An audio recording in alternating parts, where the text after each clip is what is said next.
Hello అండి. ఇదైతే మా సంక్రాంతి కనుమ వ్లాగ్ అనమాట. ఏం సెలబ్రేట్ చేసుకోలేదు. ఊరికే ముగ్గు వేశానంతే ఇంటి ముందు. కొంచెం నైట్ పూట ముందు రోజే కష్టపడి వేశాను. ఎప్పుడు వేయలేదు. ఫస్ట్ టైం అనమాట ముగ్గేయటం. ఇంకా ఫోనుల్లో కొన్ని వెతికాను గానీ అవి మనకొచ్చేలాగా లేవని ఏదో వచ్చిందే వేసేసాను. ఇంకా ఇలాగైతే ఉందనమాట. నేనింకా కొన్ని సర్దుకోలేదు ఇంట్లో. పెట్టెల్లో అలాగే ఉండిపోయినాయి సామాన్లు. కిచెన్‌లో గూడా ఇలాగా కొంచెం ఇప్పుడిప్పుడే అంటే కొంచెం అర్థం అవ్వట్లేదు. ఏది ఎక్కడ పెట్టాలి, ఏంటి అని. కాబట్టి చిన్నగా సర్దుకుంటున్నాను. ఇంకా ఆ రోజు సింపుల్‌గా లంచ్ చేసుకున్నాము. కొంచెం పాయసం అయితే చేశాను. సరే పండగ గదా! పిల్లలు తింటారని జెప్పేసి.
ఇక్కడ ఇది తర్వాత రోజు కనుమ రోజు అనమాట. మూవీకైతే వెళ్తున్నాము. నేను షార్ట్‌లో కూడా చెప్పాను కదా! చిరంజీవి సినిమాకైతే వెళ్తున్నాము. అంటే రివ్యూస్ చూశాను ముందే. అంటే చిన్న పిల్లలతో కలిసి వెళ్ళొచ్చని చెప్పారు. అందరూ బాగుందనే చెప్తున్నారు.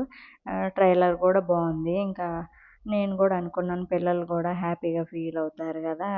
ఇంకా అంటే వల్గర్ సీన్స్ అలాంటివి లేవు కాబట్టి మనం పిల్లల్ని ధైర్యంగా తీసుకెళ్ళొచ్చు. ఇంకా వెళ్ళినందుకు వాళ్ళైతే చాలా ఎంజాయ్ చేశారు. ముందైతే నేను టికెట్స్ బుక్ చేసుకోకుండా వెళ్దాం అనుకున్నాము. కానీ ఒకసారి ఎందుకైనా మంచిదని చెక్ చేశాననమాట నేను. అసలు ఎన్ని సీట్స్ ఉన్నాయి ఖాళీగా అని. చెక్ చేస్తే ఆల్రెడీ సగం అయితే బుక్ చేసేసుకున్నారు అందరూ. ఇంకా మనం వెళ్ళినా వేస్ట్. తర్వాత రోజు మూవీ టికెట్స్ దొరకవని చెప్పేసి ధైర్యం చేసి ఫస్ట్ టైం నేనైతే మూవీ టికెట్స్ బుక్ చేశాను. నా లైఫ్‌లో ఫస్ట్ టైం అనమాట. బుక్ చేసేటప్పుడు చాలా భయమేసింది. నేను కరెక్ట్‌గానే చేస్తున్నానా లేదా అని. అంతే మనం అన్నీ ఒక్కొక్కటి లైఫ్‌లో నేర్చుకుంటా ఉంటేనే ఎక్స్‌పీరియన్స్ అవుతా ఉంటాము. బుక్ మై షోలో అయితే బుక్ చేశాను టికెట్స్. దానికి మళ్ళీ ఏంటేంటియో ఒక 200, 300 ఎగస్ట్రా వేశారు ఛార్జ్. నాకు తెలీదు అదేంటో. నాకర్థమైందేంటంటే, సినిమా బాగా ఆడేటప్పుడు, సినిమా హిట్ అయిందనుకున్నప్పుడు మనం కొంచెం జనాలు తక్కువగా ఎళ్తున్నారు మూవీకి, కొంచెం అందరూ చూసేసారనుకున్నప్పుడు ఎళ్తే మంచిది. లేదంటే అన్నీ ప్రైజెస్ ఎక్కువుంటాయి. మనం డైరెక్ట్‌గా వెళ్ళి అక్కడే టికెట్స్ కొనుక్కుంటే మంచిదేమో అనిపిచ్చింది. ఆ 200, 300 అయినా ఎగస్ట్రా వేసేవాళ్ళు గాదు గదా! అలా అనిపిచ్చింది. ఇక్కడైతే ఇంకా నేను ఇంకెలాగో వచ్చాం గదా! నెక్సెస్ మాల్‌కని జెప్పేసి కార్డ్‌లో బ్యాలెన్స్ వేశాను. వాళ్ళు గేమ్స్ ఆడుకుంటారని జెప్పేసి. మళ్ళీ మేమెప్పుడొస్తామో బయటికి తెలీదు. మళ్ళీ నెలకో, 2 నెలలకో బయటికెళ్తాము. ఎక్కువ ఇంట్లోనే ఉంటాం గాబట్టి వాళ్ళు ఎంజాయ్ జేస్తారు గదా! అని మను అయితే ఇంకిక్కడ ఇది ఆడుకుంటుంది. తనకి అదైతే వచ్చింది. టార్టాయిస్ వచ్చింది. ఇంతకుముందు మను ఇక్కడికొచ్చినప్పుడు సేమ్ ఇదే ఆడిందనమాట. తను 7 ఏమో గెలుచుకుంది.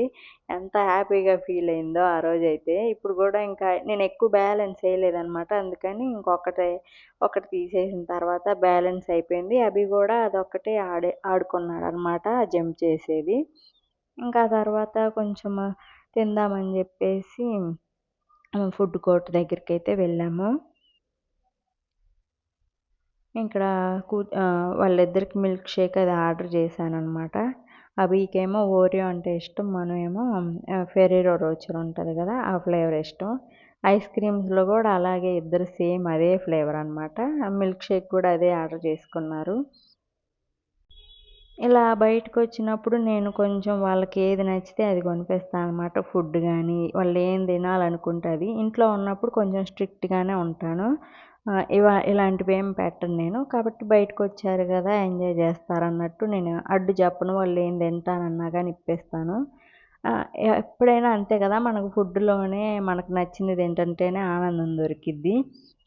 ఇంకా డబ్బులు జూసుకుంటా పిల్లలకి అదొద్దులే, ఇదొద్దులే అని జెప్పినప్పుడు చాలా బాధేసిద్ది. కాబట్టి నేను మనీ ఉందో లేదో చూసుకొనే పిల్లల్ని బయటికి తీసుకొచ్చి వాళ్ళకి ఏం గావాలంటే అది కొనిపిస్తాను. తినేదైనా, ఏదైనా.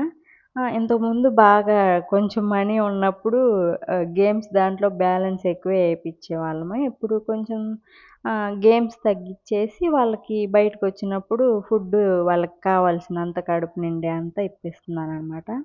ఇంగిక్కడ వాడేంటంటే నన్ను పాపం అన్నట్టు జూస్తాడనమాట ప్రతిసారి. నేను ఆర్డర్ జేసుకోననమాట ఏదైనా వాళ్ళిద్దరికే కొనిపిస్తాను. ఇంకా నాకిస్తున్నాడనమాట కొంచెం తాగేసి ఇవ్వు అని జెప్పేసి. వాడెప్పుడు అంతే ఇంకా పాపం, పాపం అన్నట్టు అసలు ఎన్ని సార్లు అడుగుతాడో వద్దులేమ్మా నువ్వు తాగంటే గూడా ముందు నాకిస్తా ఉంటాడనమాట తాగు అని. ఇంకిక్కడ నేనది కొనిపిచ్చానని జెప్పేసి వాడు గ్రేట్‌గా ఫీల్ అవుతున్నాడు. అందుకని వచ్చి ముద్దు పెడుతున్నాడు. నేను తుడుచుకుంటున్నాను. మేమెప్పుడు ఇలాగే ఉంటామనమాట. అభి ముద్దు పెట్టినప్పుడు నేను అలా తుడుచుకుంటుంటే నవ్వుతాడనమాట. నాకు తెలిసి బాయ్స్ అందరూ మదర్స్‌కి బాగా ఎక్కువ కనెక్ట్ అవుతారనుకుంటా. నాకనిపిచ్చిద్ది అభిని జూసినప్పుడు. అంటే మను కనెక్ట్ అవ్వలేదనేం గాదు. మేము ముగ్గురం ఇంట్లో ఫ్రెండ్స్‌లాగా జోక్‌గా జోకులు జేసుకుంటా అలాగే ఉంటామనమాట. ఎందుకో నాకు పిల్లల దగ్గర స్ట్రిక్ట్‌గా ఉండాలనిపించదు. వాళ్ళు నాతో ఏదైనా ఒక ఫ్రెండ్‌లాగా షేర్ జేసుకుంటారనమాట. ఏ చిన్న ఇబ్బందొచ్చినా ఏదైనా గానీ ఫస్ట్ నాకొచ్చి చెప్తారు. నాకది ధైర్యంగా అనిపిచ్చిద్ది. అందుకే నేను వాళ్ళ దగ్గర అలాగా ఫ్రెండ్లీగా ఉంటాను. ఇప్పుడు మనం స్ట్రిక్ట్‌గా ఉన్నామంటే వాళ్ళు మన దగ్గర ఏమన్నా దాచటానికి ఛాన్సెస్ ఉంటాయనమాట. కాబట్టి నేను వాళ్ళ దగ్గర ఫ్రెండ్లీగానే ఉంటాను. వాళ్ళు ప్రతీదీ నాతో షేర్ జేసుకుంటారు. నేను వాళ్ళకన్నీ జెప్తూ ఉంటాననమాట.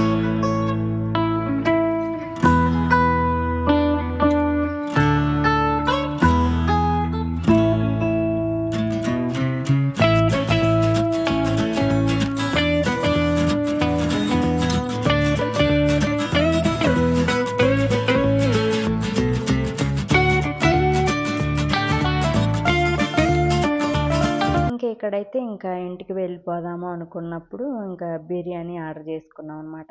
అవి ఎక్కువ తినడు ఏది. ఇంక అన్నీ అంతే. అంటే ఒక ఏజ్ వస్తే మళ్ళీ తింటాడేమో. మను కూడా చిన్నప్పుడు అంతే. కానీ ఇప్పుడు తనకి కొంచెం ఫుడ్ లవర్ అయిపోయింది. కొంచెం చికెను ఇవన్నీ చాలా ఇష్టం తనకి. అందుకే కనుమ రోజు వచ్చాననమాట. పండగ రోజు వెళ్దాం అనుకున్నాం కానీ మను బయటకొస్తే చికెన్ తినకుండా ఆగలేదు. అందుకోసమనే ఇంకా కనుమ రోజైతే అందరూ చికెన్ తింటారు కదా అని చెప్పేసి ఆ రోజే బయటికెళ్ళాము. బిర్యానీ అయితే ఆర్డర్ చేసుకున్నాము. అక్కడ పిస్తా హౌసా, ప్యారడైజ్ ఈ రెండిట్లో ఏదో ఒకటి ఉంటే అందులో ఆర్డర్ చేసుకున్నాం. బావుంటది. ఇంకా మా పండగలైతే ఇలా కంప్లీట్ అయ్యాయన్నమాట. మీరందరూ ఎలా సెలబ్రేట్ చేసుకున్నారు పండగలని కామెంట్స్‌లో షేర్ చేయండి. బాయ్.